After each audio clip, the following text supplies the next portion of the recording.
Hello guys, তোমরা দেখতে পাচ্ছ? হ্যাঁ দেখতে পাচ্ছি। ধুরন্ধর মুভিতে যে অক্ষয় খান্না যে ড্রেসটা পরেছিল, হ্যাঁ ওই ড্রেসটা কি তোকে দিয়ে গেছে নাকি রেহমান ডাকাত? মানে রহমান ডাকাত যে ড্রেসটা পরেছিল, সেই ড্রেসটা মস্তান ভাই পরে আছে। দেখতে পাচ্ছ তো তোমরা? মুম্বাই থেকে আনা হয়েছে। হ্যাঁ তুই ড্রেসটা এনেছিস, মুম্বাই থেকে এনেছিস, সব ঠিক আছে, কিন্তু তুই রেহমান ডাকাত অক্ষয় খান্না, তুই কনসা খান্না রে যে ওর মতন ড্রেসটা পরতে চলেছিস?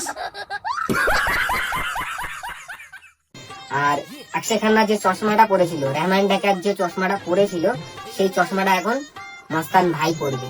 ঠিক আছে? হ্যাঁ সব ঠিক আছে, তুই রেহমান ডাকাতে সেই ড্রেসটা পরছিস, মুম্বাই থেকে ড্রেস এনেছিস, চশমাটা এনেছিস, চশমাটা এখন পরবি, পরে কি করবি তুই? রেহমান ডাকাত সাজবি নাকি? তোকে মানায় না রে রেহমান ডাকাত। তুই ওই বস্তির রেহমান ডাকাতের থেকে ওই বস্তির মস্তান ভাই ঠিক আছে, ওসব করতে যাস না, ভালো লাগে না তোকে। আর চুলের কালারটা করেছে দেখো, পুরো একদম সে আমাদের পায়খানার এই টয়লেট পায়খানা পরিষ্কার করার যে ব্রাশটা, পুরো সেম একদম। রেহমান ডাকাতের রোল করতে হবে না, তুই যেই মস্তান ভাই রোল করিস সেটাই কর, তোর ওটাই ভালো লাগে। এই রেহমান ডাকাতের রোল করতে যাস না, ভালো লাগে না এসব মস্তান ভাই।